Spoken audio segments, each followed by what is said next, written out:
Olá! Nessa jornada diária sobre o feminismo, hoje eu quero falar sobre o silêncio feminista diante de atrocidades contra as próprias mulheres. Você está no canal Exposição Bíblica. Acesse a nossa plataforma de treinamento de pregadores, academiadoexpositor.com.br. Você pode fazer parte de um clube de assinatura, investindo mensalmente uma quantia de R$19,90 e tendo acesso exclusivo a conteúdos. Nós temos agora conteúdos exclusivos para formação de pregadores. O site é muito bom, a plataforma é muito boa e os treinadores são excelentes. Passe lá e você vai ver o teor daquilo que eu estou falando. Eu vou falar sobre o silêncio feminista diante de atrocidades contra as mulheres. Bom, o movimento de libertação feminina é uma história longa e a partir da década de 70 nós vamos ter vários movimentos, movimentos de inclusão e representatividade. Variedades de feminismos já surgem um pouco antes, na década de 60. Tem o feminismo lésbico, cultural, socialista, o marxista e o radical. Eu acho que eles todos são bem radicais. Mas vamos lá, o movimento radical é um movimento revolucionário que vai trazer a seguinte indagação. A emancipação é suficiente? Esse movimento acha que não. É necessário uma libertação total a qualquer tipo de sistema patriarcal, casamento, enfim. São novas maneiras e novos padrões, o repensar de linguagens, a reflexão sobre a importância da experiência de cada pessoa. Então, a tomada de decisão é uma tomada de consciência revolucionária, vamos dizer assim. Quando a gente olha tudo isso, a gente verifica que o movimento feminista ele cai numa certa hipocrisia, porque eles defendem uma série de situações diante de fatos que aconteceram, e nós, como homens, nós precisamos ser homens bíblicos, regenerados por Cristo e amar as mulheres como Cristo ama a igreja do Senhor e cuida dela. Então, se há alguma coisa para se arrepender nesse processo, eu acredito que nós precisamos nos voltar para a nossa identidade como Cristo. Por outro lado, a gente vai identificar que as mulheres também devem fazer isso. Homens e mulheres cristãos devem buscar sua identidade em Cristo e igreja, conforme Efésios 5, eu vou ler daqui a pouco, que é o modelo de vida para as nossas vidas. O feminismo ele propõe algo que acaba sendo um tiro pela culatra.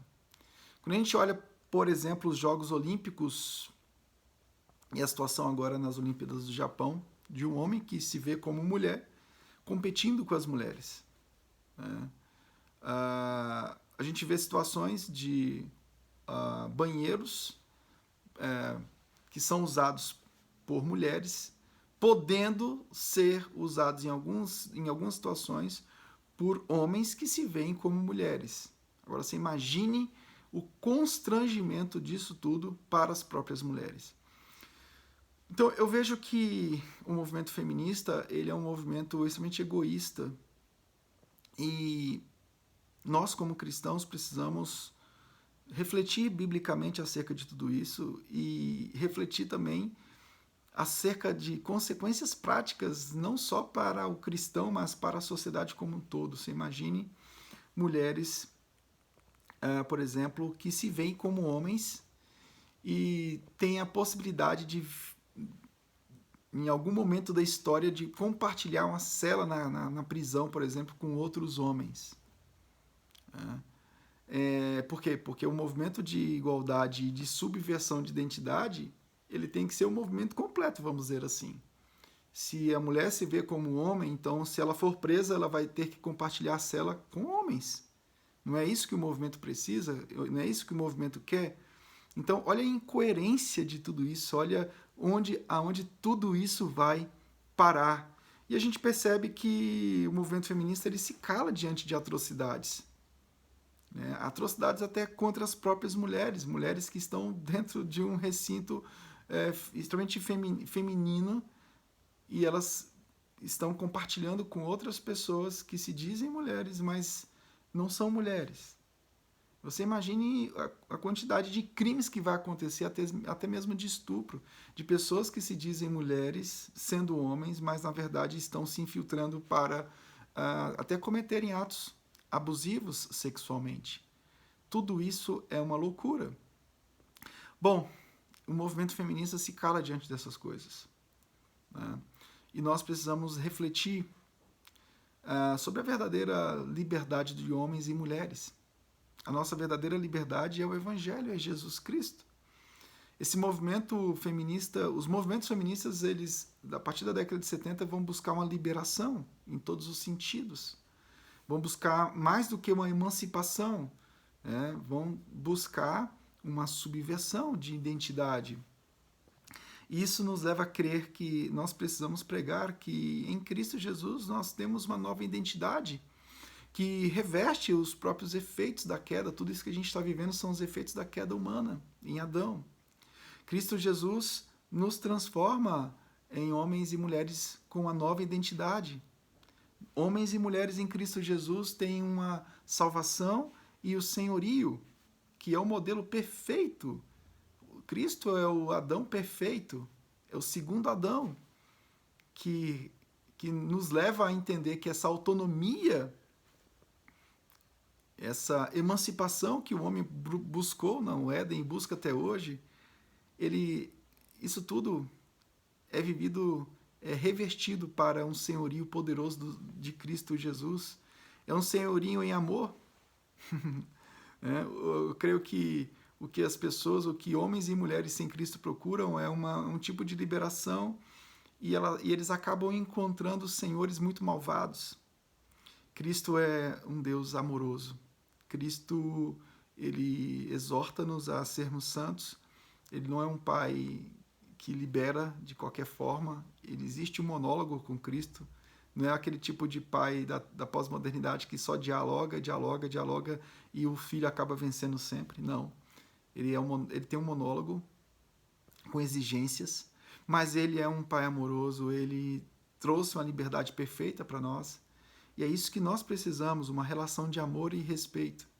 Efésios 5, versículo 22 ao 33, mostra exatamente isso.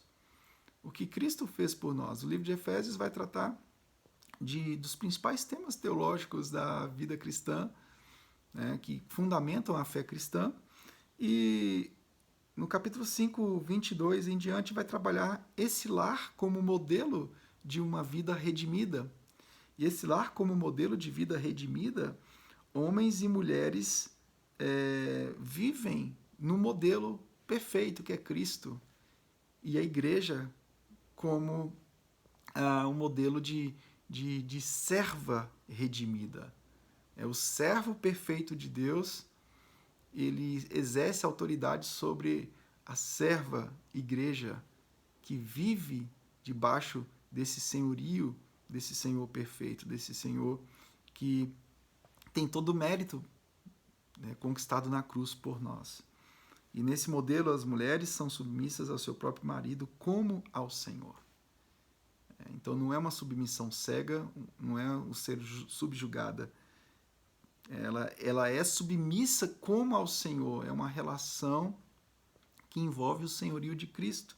Vai além da relação marido e mulher. Envolve o vínculo do Senhor sobre todos nós. Porque o marido é o cabeça da mulher, como também Cristo é o cabeça da igreja, senão este mesmo o Salvador do corpo. Como, porém, a igreja está sujeita a Cristo, assim também as mulheres sejam em tudo sujeitas ao seu marido.